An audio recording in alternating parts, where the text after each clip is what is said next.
My husband and his dad lived rent-free for 4 years in my house, spending $5,500 monthly from my salary while gaming all day. But when his father shoved me against a wall for refusing him $300 extra, I legally evicted them with the sheriff and left them on the street with trash bags. I'm 34 years old. I work in corporate accounting, and for 4 complete years, I was the only person financially supporting my husband, Jason, and my father-in-law, Walter. And when I say the only one, I mean it literally, because they contributed absolutely nothing. Not a penny, not even for bread. Nothing. I paid the rent for the house that was in my name, all the electric, water, internet, cable bills, the $600 a month for groceries, gas, their cell phones, their outings, their whims. Everything came out of my pocket while they spent all day at home watching TV or playing video games as if life were an eternal paid vacation. And the worst part is that for a long time I normalized it. Like, I thought that's just how things were. That I was the wife and had to make sacrifices. I guess. Although looking back, I should have seen the red flags much earlier. I met Jason like 7 years ago. I think, at a gathering of mutual friends. And at first he seemed like a normal guy. He worked in used car sales and got along well with people. He had his own small apartment and seemed to have his life more or less together. We got married after 2 years of dating, nothing fancy, a small wedding with just close family and some friends, and I was genuinely happy at that moment because I thought we were going to build something together. You know, the typical dream of a couple that grows professionally and starts a family. But like 6 months after we got married, Jason's dad, Walter, lost his house because he hadn't paid the mortgage in like a whole year, and Jason told me that his dad had nowhere to go, asking if he could stay with us just a couple of months while he found work and got stable. I said yes because, well, he was his dad and I thought it would be temporary. Plus, at that time we were still living in Jason's apartment, which was small but enough for 3 people if we organized ourselves well. Those 2 months turned into 6, and then into a year, and Walter. There wasn't looking for work. The truth is, he didn't even pretend to look for it. He'd get up like noon, eat what I bought, watch TV all day and complain about everything, that the food wasn't to his liking, that I made too much noise when I got ready to go to work in the mornings, that there wasn't enough space in the fridge for his beers. Jason always defended him. Said that his dad had worked his whole life as a mechanic and deserved to rest. Even though Walter was barely 62 years old and perfectly healthy, he didn't have any medical condition preventing him from working. He simply didn't want to. Meanwhile, Jason started working less and less. He quit the sales job because, according to him, his boss was an idiot. Then he tried selling insurance but only lasted 3 months.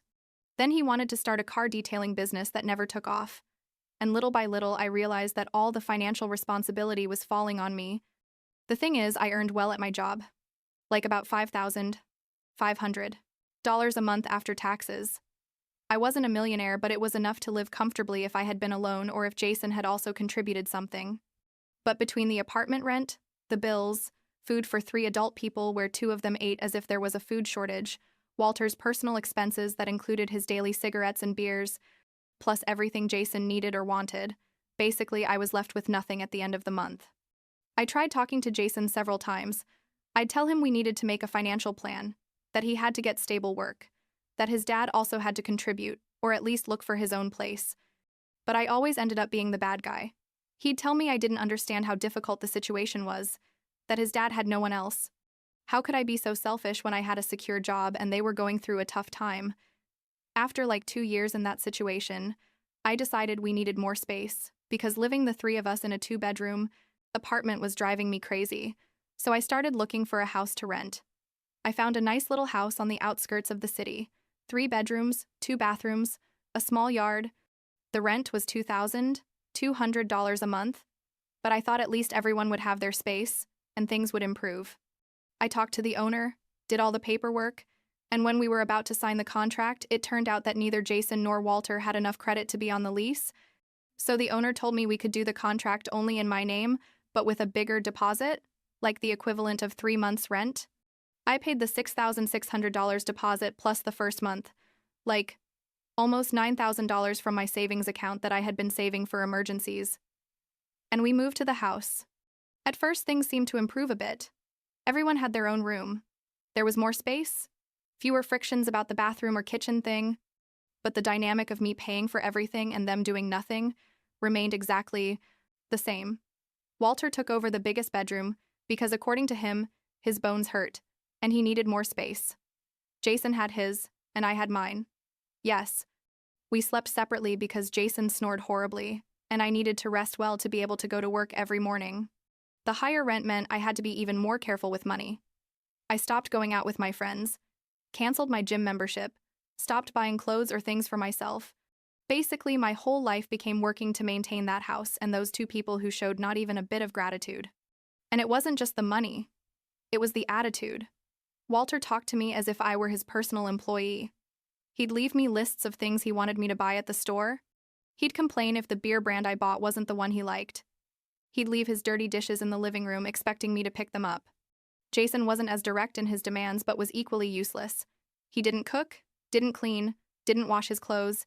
Basically, I'd come home from working 9 hours and then had to do all the household chores because if I didn't do it, they simply didn't get done. I tried setting up a system of turns for household chores. I made a list on the fridge with each person's tasks, but Jason always had an excuse. That his back hurt, that he was very tired, that he'd do it tomorrow. And Walter didn't even pretend to care. He said he'd worked his whole life and now it was others' turn to take care of him. 2 more years passed in this sick dynamic.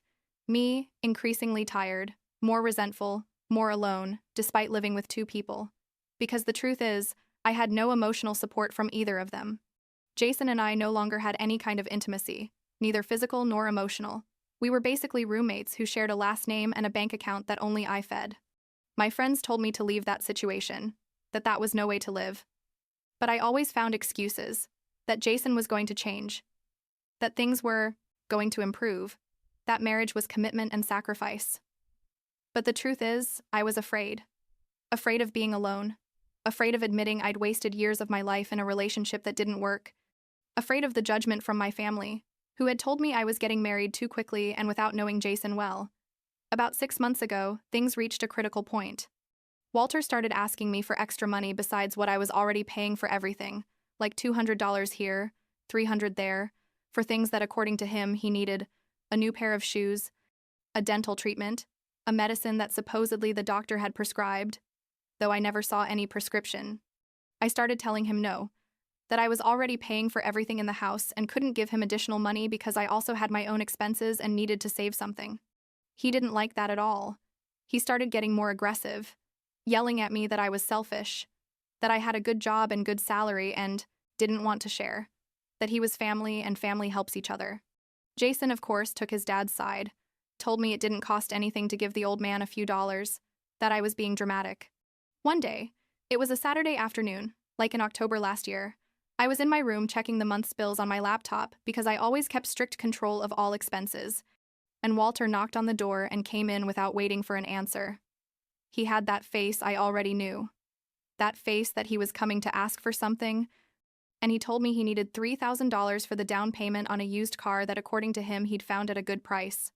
I told him no, that I didn't have $3,000 extra dollars, and besides, he didn't need a car because he wasn't going anywhere. But he insisted. He said he wanted to start working as an Uber driver, and for that he needed the car. Though I knew perfectly well that was a lie, because Walter had never in his life mentioned working for Uber. And besides, he didn't even like driving. I told him I definitely wasn't going to give him that money, that I was already paying for everything in the house including his food, his roof, his utilities, and that if he wanted a car he'd have to get a job and save it himself. He got furious, started yelling at me that I had no right to tell him what to do, that this was his house too, even though technically it wasn't because the contract was only in my name, and that if I didn't give him the money I was going to regret it. I told him to leave my room, that I wasn't going to tolerate him talking to me like that, and I stood up to close the door. That was a mistake, because I ended up between him and the door, and Walter was so angry he basically lost control.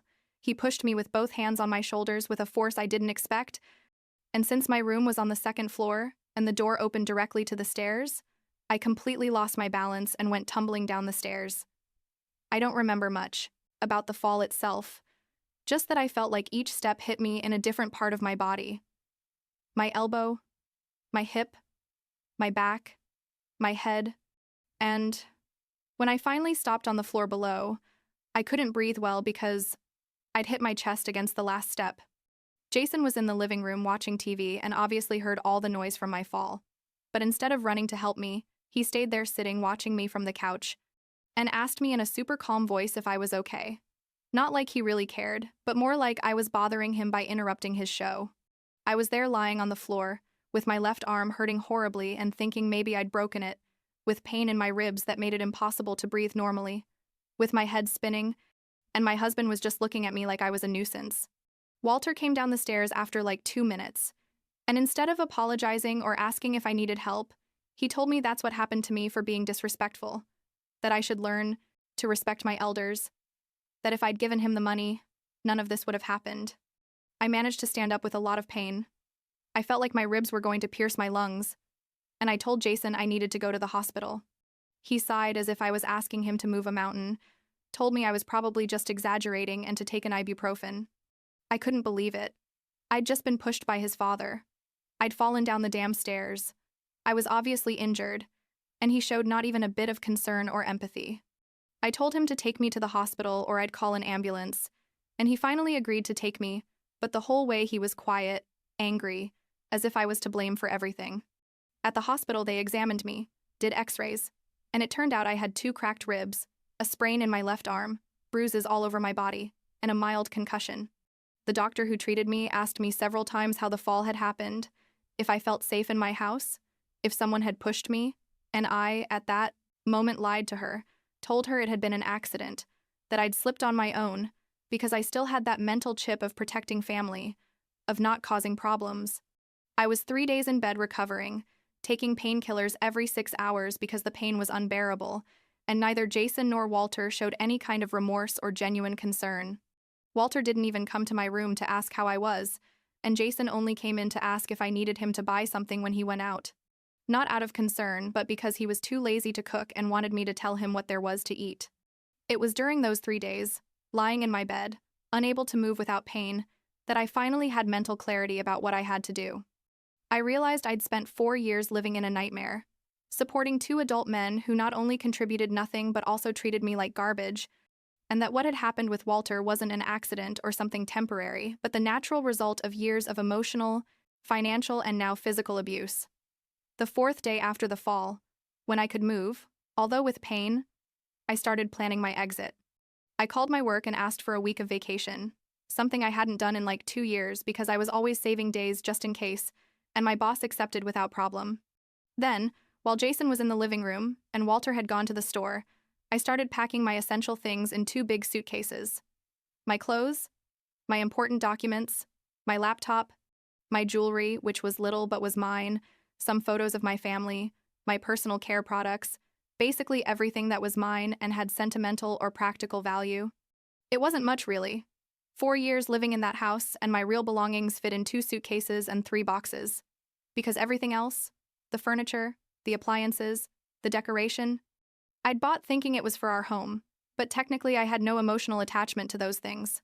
I waited for Jason to fall asleep that night, like 2 in the morning, and took my suitcases and boxes to my car, making as little noise as possible. My whole body hurt with every movement, but I was so determined to get out of there that the pain took a back seat. I drove to a motel that was like 40 minutes from the house, one of those budget motels where you can pay by the week, and rented a room for $400 a week, which wasn't cheap, but I needed a place to stay while I organized everything else. The room was tiny, just a double bed, a bathroom, an old TV, and a coffee maker, but it was mine. It was safe, and for the first time in years, I could sleep without that constant anxiety in my chest of having to take care of someone else the next day. The next day, which was a Monday, I searched online for lawyers specializing in family law and eviction cases, and I found Helen, a lawyer like 50 years old with very good references who had her office downtown. I asked for an emergency appointment, and she received me that same afternoon. I told her the whole story. From the beginning, how I'd been financially supporting Jason and Walter for years, how Walter had physically assaulted me and pushed me down the stairs, how Jason had done nothing to protect me or help me, and how the house contract was only in my name. Helen listened without interrupting, taking notes on her laptop, and when I finished talking, she told me something I'll never forget. She said, "Isabella, what they've done to you is abuse on multiple levels, and you have every legal and moral right to recover your life and your property. Helen explained to me that since the lease was only in my name, technically I was the only legal tenant of the house and had every right to decide who lived there and who didn't. She told me we could start an eviction process against Jason and Walter, which normally would take like 30 days, but we could speed it up given that there had been an incident of violence documented at the hospital. She also told me I could sue Walter civilly for damages for the physical assault, and that I could consider pressing criminal charges, though that already depended on whether I wanted to involve the police. I told her yes, that I wanted to do everything legally possible to get them out of my house and my life, and that I was willing to do whatever was necessary. During the next week, I worked with Helen to gather all the evidence we needed. I got copies of all my bank statements from the last 4 years that clearly showed I was the one paying for absolutely everything. The monthly rent receipt, the utility bills, grocery purchases, house expenses, everything was in my name and paid from my account. I also got a copy of my medical report from the hospital that documented my injuries and the circumstances of my visit. Also, and this was really important, I had screenshots of text conversations with Jason where he constantly asked me for money and where I mentioned I was paying for everything alone. Like, I have these messages where I'd tell him, Jason, I need you to start looking for work seriously because I can't keep paying for everything by myself. And he'd respond, I know, give me time. But that time never came. Helen prepared all the legal documentation, the eviction papers, and a civil lawsuit against Walter for $50,000 in damages that included my medical expenses, pain and suffering, and loss of my peace of mind. The day the process server went to deliver the papers, I was with Helen at her office, waiting for confirmation. The server called us like an hour later and told us he'd delivered the documents to Walter, who was at the house, and that Walter had torn them up in front of him, yelling that those papers meant nothing and he wasn't going anywhere. Helen told me that was normal, that many people reacted that way when they received legal papers, but that the law was on my side and in 30 days maximum they were going to have to vacate the property whether they wanted to, or not. During those weeks while we waited for the official eviction date, I took advantage to look for a new apartment, just for myself. I found a super nice one-bedroom in a building with security, close to my work, for $1,400 a month, much more manageable than the $2,200 I was paying for the house. I signed the contract, gave the deposit, and a week before the official eviction date, I hired a moving company to go to the house when Jason and Walter weren't there and take out all my remaining things. I gave them a specific list of everything that was mine: the mattress from my room that I'd bought, my desk, some shelves, my books, my good coffee maker, my blender, basically everything I'd bought for the house that I still needed. The movers did the job in like 3 hours, put everything in the truck and took it to my new apartment. The official eviction day arrived, a Friday like at 10 inches the morning, and Helen and I went together to the house, accompanied by 2 sheriffs, officers, who had the court order to enforce the eviction. We knocked on the door and Jason opened. He looked horrible, honestly, like he hadn't bathed in days, with a long beard and messy hair. When he saw the officers and Helen, he went pale, and they handed him the final documents explaining he had 2 hours to collect his and Walter's personal belongings and vacate the property. Jason tried to argue, said that was his house, that we had no right to throw them out like that. But the officer explained very calmly that the lease was only in my name, that I'd started the correct legal process, and that if they didn't cooperate, they were going to be removed by force and could face additional charges. Walter came out of his room yelling, asking what the hell was going on, and when he saw me, he started insulting me, telling me I was a wretch. How dare I throw them out on the street? That he'd treated me like family, and that's how I repaid him. That made me feel a rage I didn't know I had. Inside, and for the first time in 4 years, I yelled back at him. I told him he'd never treated me like family, that he'd treated me like his personal employee, like his walking ATM, that he'd abused me emotionally for years and then physically, and that if anyone should be grateful for the treatment received, it was him, who'd lived 4 years free in a house I paid for. The officers had to intervene because Walter took a step toward me, and one of the officers got between us and warned him that any threatening gesture would result in his immediate arrest. Jason at that moment grabbed my arm, not hard but enough for me to look at him, and told me, how could I do this to them? That we were family, that marriages overcame obstacles together. I pulled my arm away and told him that family wasn't what we'd had during these years, that family was mutual support, respect, love, and that I hadn't received any of that from him or his father. I told him he'd chosen to be complicit in everything, that he'd chosen his father over me again and again, that he'd allowed me to carry all the weight of maintaining the house without contributing absolutely anything, not even a bit of affection or gratitude. And that decision had consequences. The 2 hours felt eternal. Walter and Jason put their things in black garbage bags. They didn't have suitcases or boxes, just bags, and they kept taking them out to the entrance. They didn't really have anywhere to go. Jason called a friend, who finally agreed to let them stay at his place temporarily, and that friend arrived with his truck to help them load the bags. Before leaving, Jason looked at me one last time and told me I was going to regret it, that I'd end up alone and miserable. I didn't respond. I simply watched him get in the truck along with his father and their black bags, and I felt a weird mix of relief, sadness, and some guilt, but also a freedom I hadn't felt in years. And when they finally left, Helen and I entered the house with the officers to do a final inspection. The house was a disaster. Dirty dishes in the kitchen, empty beer bottles in the living room, trash not taken out. It smelled horrible. I hired a deep cleaning service that came the next day and left the house spotless. I also changed all the locks immediately, hired a locksmith who came that same day and put new locks on all the doors. Finally, the house was mine. Completely mine, with no one to abuse me or exploit me, with no one to make me feel guilty for setting boundaries or for wanting to live my own life. The following months were of a lot of healing, but also a lot of uncertainty. I lived in my new apartment and kept the house closed while I decided what to do with it. Helen continued with the civil lawsuit against Walter, and after like 4 months, the judge ruled in my favor, ordering Walter to pay me $35,000 in damages. Obviously, Walter didn't have that money, so basically the judgment serves as a legal record of what happened more than as real compensation. But I cared more about having the official recognition that what he did to me was wrong. Jason tried to contact me several times by text, first angry, telling me I'd destroyed his life, then softer, asking for forgiveness and saying we could fix things, but I blocked his number after the 3rd time he wrote me because I knew there was nothing to fix. Our relationship had ended years ago. I just hadn't accepted it until now. About 2 months ago, I put the house up for sale. I didn't want to keep having that reminder of those 4 horrible years. And besides, maintaining 2 properties when I only used one didn't make sense. I sold it for $285,000. It wasn't much after paying what was left of the contract with the owner and the commissions, but I kept a decent amount that I put in a savings account for my future. With that money and my job stability, I feel for the first time in years that I have control over my life, that I can make decisions thinking only of myself without having to consider 2 parasites who contributed nothing but stress and pain.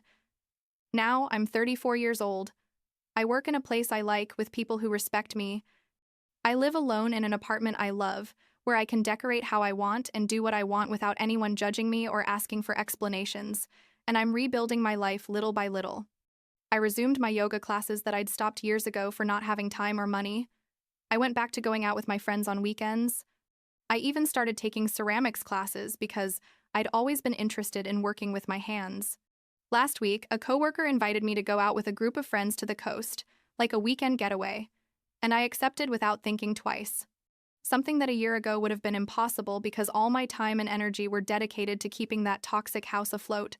And you know what's the best part? That, for the first time in a long time, when I look at myself in the mirror, I recognize myself.